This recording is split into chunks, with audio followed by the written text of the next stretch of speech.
Hi friends, welcome to my channel. இன்றைக்கி பார்த்தீங்கன்னா ஒரு கப் கடலை மாவு வச்சு வாயில் வச்சதே கரையிற மாதிரி ஒரு அருமையான ஸ்வீட் பார்க்கலாம். வீடியோக்கு போகிறதுக்கு முன்னாடி நம்ம சேனலை புதுசாக பார்க்குறவங்க மறக்காமல் சப்ஸ்கிரைப் பண்ணிடுங்க.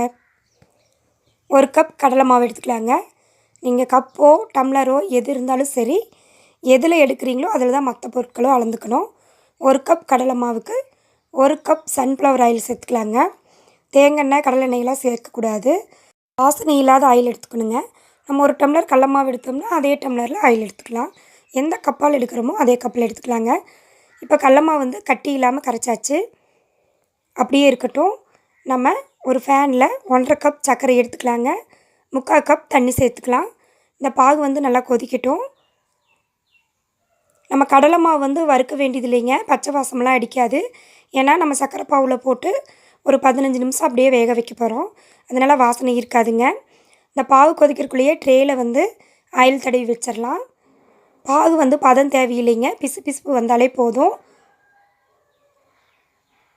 இந்த ஸ்டேஜில் வந்து நம்ம ரெடி பண்ணி வச்ச கடலை மாவை சேர்த்துக்கலாங்க. அடுப்பை லோ ஃப்ளேமில் வச்சுட்டு கொஞ்சம் கொஞ்சமாக சேர்த்து நல்லா கிளறிக்கலாங்க. சப்போஸ் நீங்கள் நெய் சேர்க்குற அப்படி இருந்தால் இந்த ஸ்டேஜில் 1/4 கப் நெய் சேர்த்துக்கோங்க. கொஞ்சம் லைட்டாக கெட்டியான வரை நெய் சேர்த்திங்கன்னா ரொம்பவே டேஸ்ட்டாக இருக்கும். பாருங்கள், இந்த பதம் வந்தால் போது. இனி அப்படியே அடுப்பை ஆஃப் பண்ணிவிட்டு நம்ம ட்ரேக்கு மாற்றிக்கலாங்க. இப்படி லேயர்லாம் விழுகணும். இதுதான் பக்குவம். நல்லா ஈவனாக பண்ணி விட்டுட்டு ஒரு 2 மணி நேரம் அப்படியே வச்சுருங்க. 2 மணி நேரம் கழித்து பாருங்கள், நல்லா பர்ஃபெக்டாக வந்திருக்கு. நல்லா ஆறிடுச்சு. இனி அப்படியே நம்ம வந்து பீஸ் போட்டுக்கலாம். இது வந்து ரொம்ப ஹார்ட் ஆகாது, நல்லா வாயில் வச்சு கரையிற மாதிரி தான் இருக்கும்.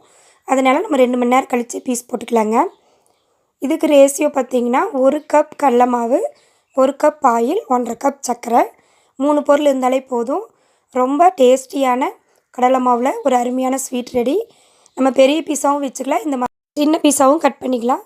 இந்த வீடியோ பிடிச்சிருந்தால் மறக்காமல் சேனலை சப்ஸ்கிரைப் பண்ணிடுங்க. தேங்க்யூ.